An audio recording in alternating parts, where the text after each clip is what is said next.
Hello everyone, welcome on grasping Python. आज इस video में हम बात करेंगे मार्च 2022 के अंदर जो सीबीएसई के बोर्ड एग्जाम्स होंगे क्लास 10th एंड 12th के लिए, उसके एग्ज़ाम पैटर्न के बारे में। तो सीबीएसई ने एक सर्कुलर डाला है जुलाई 5, 2021 के अंदर। सर्कुलर नंबर है अकैड 51 2021 और सब्जेक्ट है इसका special scheme of assessment for board examination classes 10th and 12th for the session 2021-2022। इस वीडियो में हम डिस्कस करने चाह रहे हैं एग्जाम पैटर्न क्या होगा, क्या सिलेबस आपका रिड्यूस होगा, किस टाइप के क्वेश्चंस होंगे एमसीक्यू टाइप पेपर में, कितने क्वेश्चंस होंगे एमसीक्यू टाइप के क्वेश्चन पेपर में, एमसीक्यू पेपर कौन चेक करेगा, एमसीक्यू टाइप का जो क्वेश्चन पेपर आएगा वो कौन बनाएगा, वो सारी चीज़ इस वीडियो में हम डिस्कस करेंगे।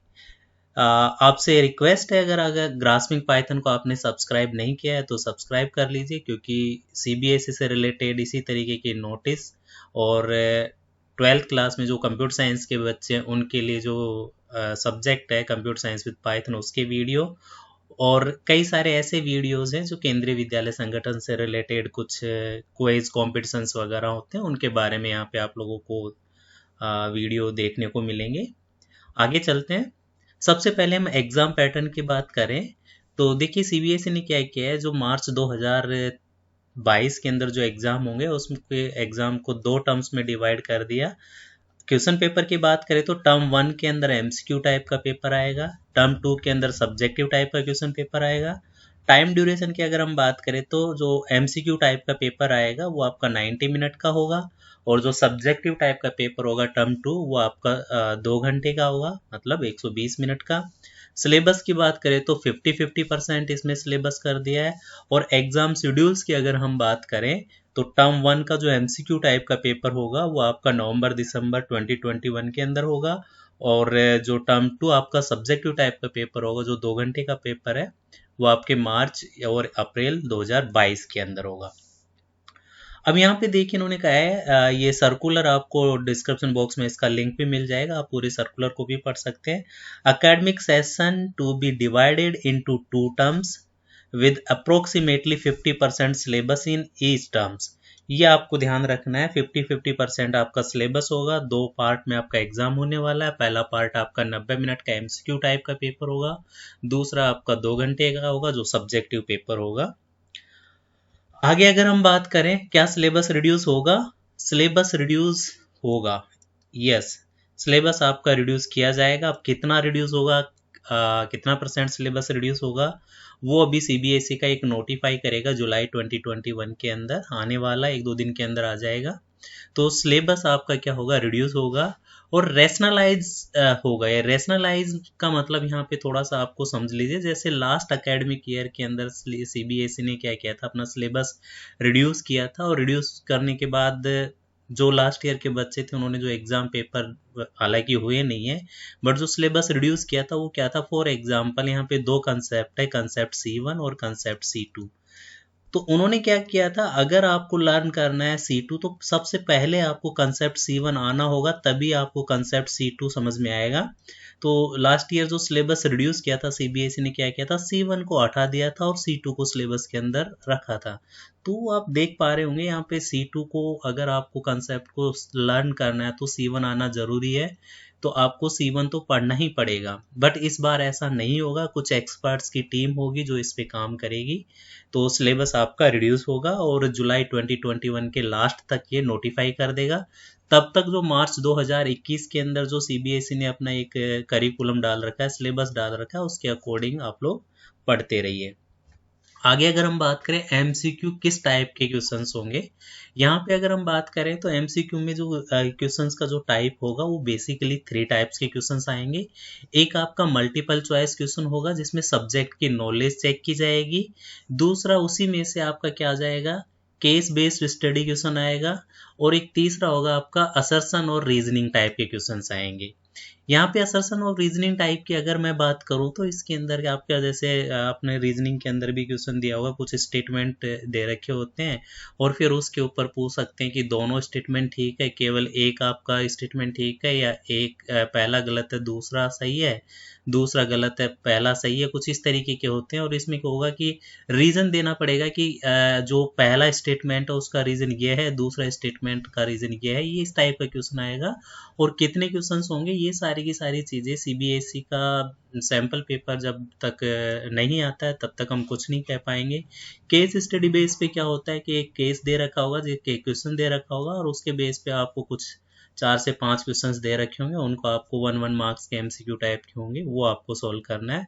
और जो सब्जेक्ट नॉलेज बेस्ड क्वेश्चन आएगा उसमें कितने एमसीक्यू टाइप के क्वेश्चंस होंगे, ये सारी की सारी चीज़ें तब क्लियर हो पाएगी, तब आपके पास सीबीएसई का कोई सैम्पल पेपर आ जाएगा। आगे अगर हम बात करें एमसीक्यू जो पेपर आपका आएगा वो कौन बनाएगा और कौन चेक करेगा, तो इसकी अगर हम बात करें तो देखिए जो एमसीक्यू टाइप का क्वेश्चन पेपर आएगा वो सीबीएसई ही बनाएगा।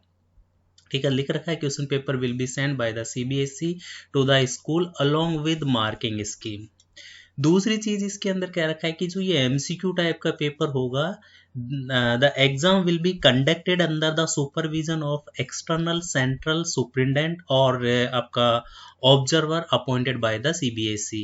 मतलब इसमें आपका एक्सटर्नल सेंटर सुप्रिंटेंडेंट बनेगा, उसके अंदर में आपका एग्जाम कंडक्ट होगा। अब ये एग्जाम कहाँ पे होगा इसके बारे में भी सीबीएसई ने ऐसा कुछ स्पेसिफाई नहीं किया है।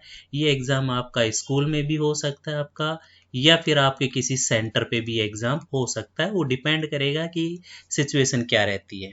ठीक है, और दूसरी चीज इनको कौन चेक करेगा, उसके लिए इन्होंने कहा है कि the response of students will be capture on OMR sheet and after scanning may be directly uploaded at the CBSE portal or alternatively may be evaluated and marks obtained will be uploaded by the school on the very same day।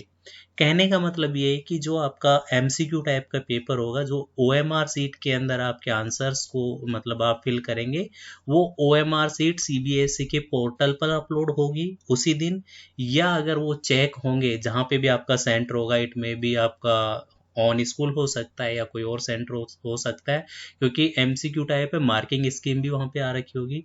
तो अगर वहाँ check होता है तो उसी दिन check होने के बाद उसके मार्क्स क्या होंगे, बोर्ड के पोर्टल पर अपलोड किया जाएगा। ठीक है, आगे अगर हम बात करें तो असेसमेंट एंड एग्जामिनेशन एज पर डिफरेंट सिचुएशन। अब यहाँ पे कुछ सिचुएशंस आपकी बनेगी, जिसमें पहली सिचुएशंस बनती है in case the situation of the pandemic improve and student are able to come to school और centre for taking the examination. मतलब सिचुएशन थोड़ी इम्प्रूव हो जाती है और स्टूडेंट जो स्कूल या फिर सेंटर पे जा सकते हैं एग्जाम देने के लिए, तो board will conduct term 1 and term 2 examination at school centre and theory marks will be distributed equally between the two exams. पहला केस। दूसरा केस क्या रखा है कि in case the situation of pandemic forces completed closures to the school during the November और December but term two exam are held at the school और centre. कहने का मतलब ये है कि अगर मान लीजिए कुछ ऐसी सिचुएशन होती है जिसमें नवंबर दिसंबर के अंदर अगर कोई एग्जाम नहीं हो पाता है, स्कूल बंद रहते हैं, कंप्लीटली शट डाउन रहता है, और टर्म 2 जो है उस टाइम पे स्कूल के अंदर एग्जाम हो जाता है, तो यहाँ पे कह रहा है कि term 1 MCQ based examination would be done by the student online और ऑफलाइन फ्रॉम द होम।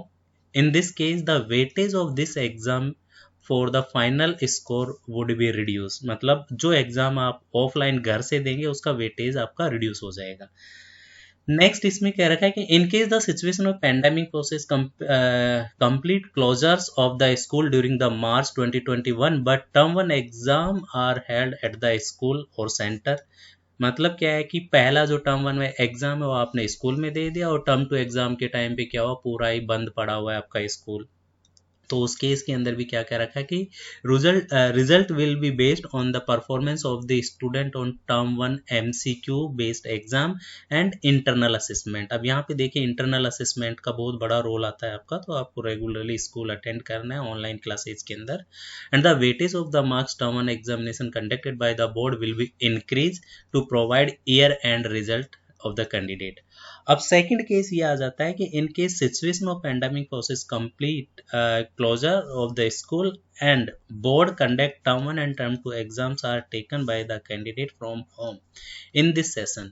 मतलब 2020-21 जो मार्च के अंदर टर्म 1 और टर्म 2 ऐसा हो जाता है कि स्कूल खुलता ही नहीं है और दोनों के दोनों एग्जाम्स कैंडिडेट ने घर से लिखे हैं, तो उस केस के अंदर क्या होगा, result would be computed on the basis of internal assessment, practical project work, theory marks of term 1 and term 2 taken by the candidate from the home in class 10th and 12th, subject to the moderation or other measures to ensure validity and reliability of the assessment।